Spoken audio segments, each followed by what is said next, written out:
did you get the sense from the House of Commons today that Priti Patel and the PM are serious about ending the migrant tide?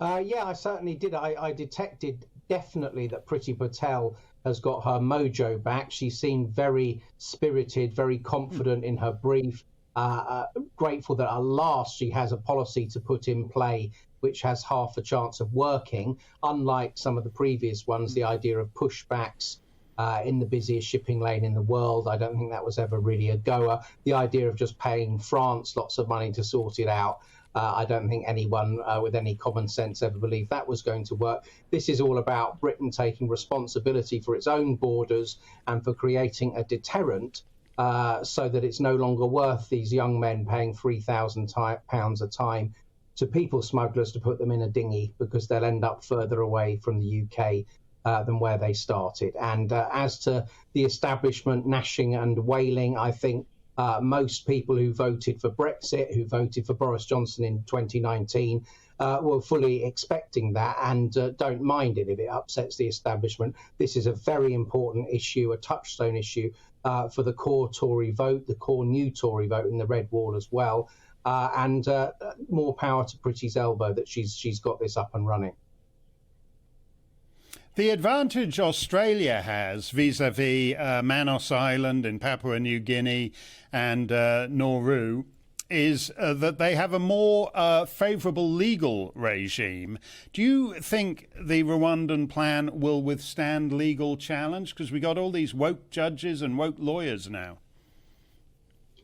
Well, Priti Patel in the Commons said it was compliant with all international legal obligations, and incidentally quite amusingly told Yvette Cooper, Labour Shadow Home Secretary, that in fact the legal basis of the policy depended on legislation that Tony Blair had pushed through back in the day when he was contemplating doing a deal with Tanzania or South Africa. But we'll have to see about that, because certainly, you know, the Human Rights Act, the European Convention of Human Rights, the European Court of Human Rights, the activists, lawyers and judges, they're all pushing one way, aren't they? So it could come, and I'm sure there'll be legal challenges. If those challenges are successful, on the one hand, the leftist blob will celebrate. On the other hand, the Tories will have the perfect pretext to bring in new legislation, to have a manifesto commitment in their next election manifesto to pull out of the jurisdiction of the European Court, of the European Convention, and scrap the Human Rights Act. And I could see that as a massive vote winner, particularly in those marginal red wall seats. I agree that would be a massive vote winner. I mean, basically, if the United Kingdom has gone to the trouble of leaving the European Union and yet still doesn't have legal control of its borders, it's not really a sovereign state. And I think Boris would have no difficulty selling that if he were minded to sell it. Do you think he will?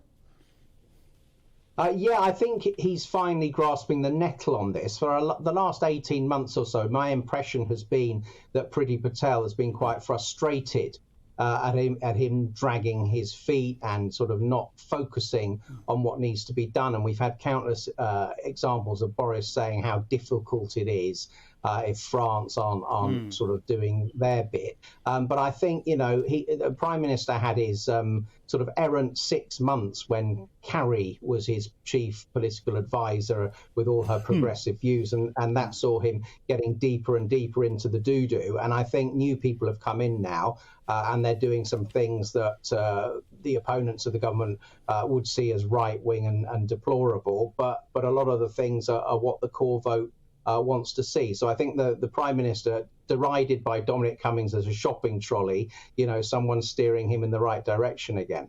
Welcome to the GB News YouTube channel. You can watch us live 24 hours a day, catch up on your favourite shows and join in the conversation in the comments below.